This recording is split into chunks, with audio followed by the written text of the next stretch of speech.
On today's video, I'm taking a look at an exciting release from PXG. This is in direct competition to a piece of technology, a piece of golf technology, which I voted to be the #1 new innovation in golf. And this is PXG's attempt to answer that. This, in my hand, is the Allen putter from PXG. It is a zero torque putter. Very similar to the Lab DF3, it will not twist or turn at impact according to PXG. Of course, we're gonna put it to the test down here and see if those claims are true. But first, we're gonna explore the technology that brought us this putter and talk a little bit about where this sits in the market. All right, here's our look down at the putter. As you can see, this is a deconstructed mallet. It's see-through here, and we'll talk about this section in a little bit, but what's here is multi-material construction, and in fact, there's a polymer that sits behind the face of this putter, giving it more of a hollow polymer-filled construction in there. You've got weights here at the toe and at the heel that again should keep that putter square at impact.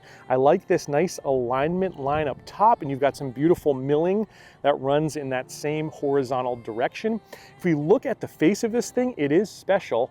This is a pyramid face, they call it. And if you look very closely, those are little pyramids on the face of this putter that should give you more topspin, better roll, more consistent roll coming off the club head. Now, the most important innovation here is that neck. As you can see, it is in the shape of an S, and it is coming out of the center of this head. It's right here where the center of gravity of this putter sits. And the way this neck is designed, it's designed to go in right where that would be. And what that causes this putter to do is not twist or turn at impact, but remain completely steady through the stroke, at least according to PXG. Now, we're gonna put this to the test, of course, out here and find out for ourselves, but that is the claim. Overall, really nice looking head of this putter. It will take a little bit of use if you're not used to kind of a center shafted look to get used to, but I think I can get over that pretty quickly if the putts start rolling in. In terms of a grip, you've got a beautiful oversized grip on this one. I really like that. They call this the straight 2. As you can see, it is a straight grip. It's not a pistol grip or anything like that. Now, if we look at the shaft of this putter,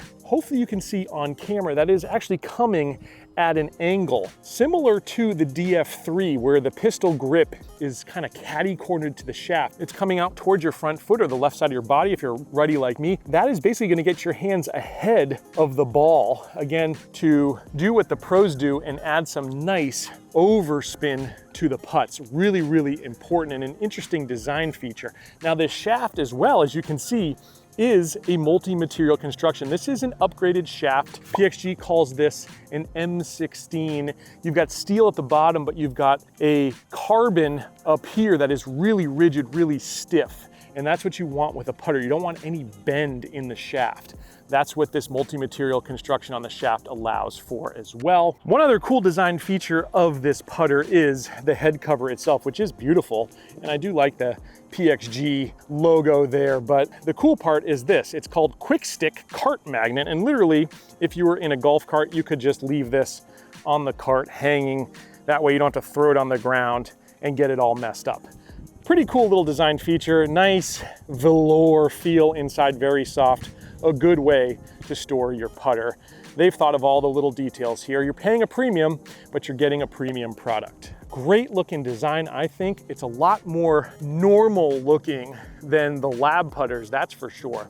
But does it perform as well as those putters? Let's find out. All right, first thing I wanna do here is just take a couple medium length putts, just get a feel for this thing. This is about the distance that, for me, is like a 40% putt. And if I can make these more often than not, I know I've got a good putter in my hands. I'm about 12 feet out here, maybe 15 max. Well, that's a good start for the first putt with any putter. Just jar it, why not? Why not? Tell you what, coming off the club face, it felt hot. It felt very hot, and it felt solid. I thought I had pulled, wow. I thought I pulled that one. I think the stroke was a pull stroke, but it did seem to honestly kind of correct a little bit there. You can believe it or not, it's like the face kind of squared back up, even though I thought I pulled it. All right, let's see if we go 3 for 3. That would be something. Too much to believe, really. No, okay. I almost didn't want to make it because I don't want to have to bag any new putters this year. That was a very surprising start. And again, always the sign of a good putter or something you feel comfortable with when you can make the first couple like that. Now, before we move on to our next test, I do want to ask you to please hit subscribe. If you enjoy on-course reviews, we do that here at Let's Play Through. And these are honest golf reviews from a mere mortal. If you enjoy that perspective, please hit the subscribe button. It helps more than you know. All right, next test here is going to be the long distance putt test. I can give myself about a 65, 70 footer here on this big, large green here at Carrollwood, and speed is going to be a premium here. If I was playing out here, I would not want a 3-putt. That is what kills your score in golf, and you just start shaking your head and getting angry. That's the last thing we want to do. Let's see how quickly it takes us to dial this one in for distance. I chose a really difficult putt here. This one's going to be uphill most of the way, and then towards the end of this putt, it's actually going to pick up speed downhill. All right, so weight is going to be at a premium. It should be moving left to right most of the way here. Again, nice solid feel coming off the club face. That was actually really good for speed, and it's kind of windy on here, but the end of that putt sort of went left on me when I expected it to go right. So we'll adjust our line here, but I liked the weight of that putt for sure. Can we repeat it? Yeah, all right. That is really nice all of a sudden. For some reason, I thought that putt would break a little differently than it is, but that's what it is. Can we repeat that? That might be even better. Get some legs, get some legs. How's that for consistency? All right, so we got two that pretty much I would call a tap in. This one, again, it was good for speed. Let's see if we can make the par putt here, assuming we got here in regulation. A GIR. Pretty straight putt, I think. Ooh. See, that's what we don't want. That is what we don't want. We got two putts here, basically the same putt they were touching. This is a foot. So both of these definitely gimmies. All right, 2 out of 3 ain't bad for distance. And I think overall, I was able to get the weight of the putts really nicely right off the bat. So that bodes well. Now, the next thing I want to test here is the shorter putts, okay? Because these are the putts you have to make. These are the comeback putts when the money's on the line, when the club championship is on the line, or whatever competition you're playing. You've got to make the 4 or 5 footers. Let's see how this thing does from that distance. This is the old Phil Mickelson drill where I'm basically creating a 4-foot circle around this hole with my balls here.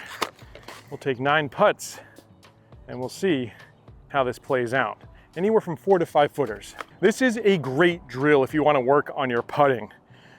All right, and basically we're gonna have to read every single putt, go around in a circle and see how many of these we make.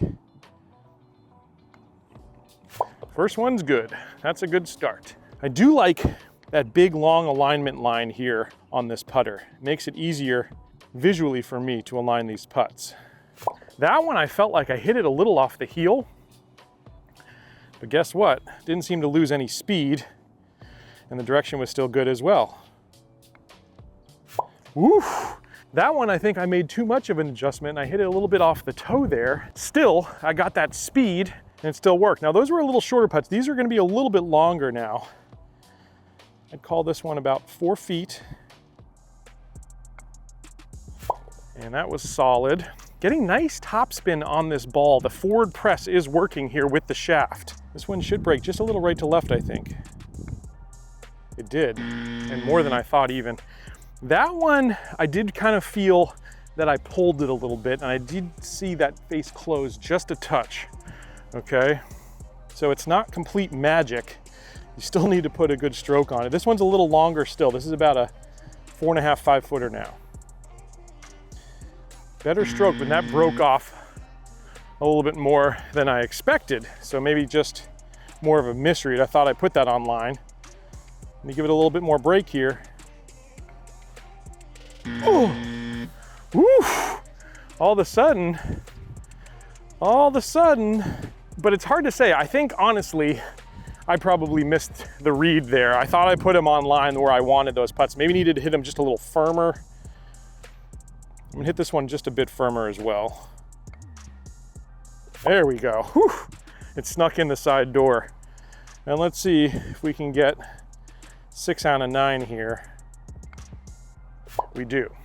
All right, so again, I think pretty good there from short putts. There was one I thought maybe the face seemed to close on me a little bit, but it was a really ugly stroke. 2 of those, again, one off the heel, one off the toe, back to back. I thought this putter kind of forgave the stroke. So not bad. A good thing about this putter is it does seem to want to put some topspin and sort of jump off the face. So they've done a really good job here with this pyramid milling on the face of this putter. I do think that definitely plays a role. And having the shaft come out of the head of this club at more of an angle is definitely helping me get a little bit more of a forward press. So I really like the roll I'm getting on this putter. That's what you like to see, a jar full of balls. Now, as I mentioned, I've got an upgraded shaft, that M16 shaft on this putter, and fully spec'd out the way I've got this putter, it is $538 MSRP. That's gonna be before any taxes or shipping. A lot of times you get free shipping with PXG, but that is not an inexpensive putter. It's the second most expensive putter I've tried this year, that Lab DF3 being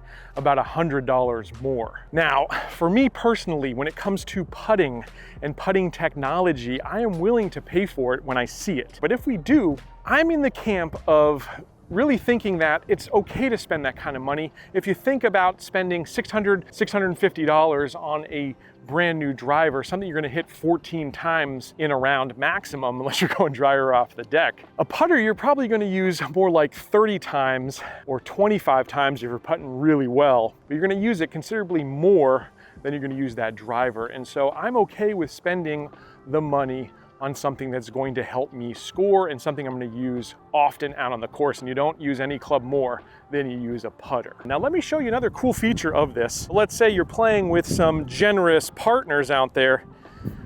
PXG designed the bottom of this thing to make it really simple to pick up a ball.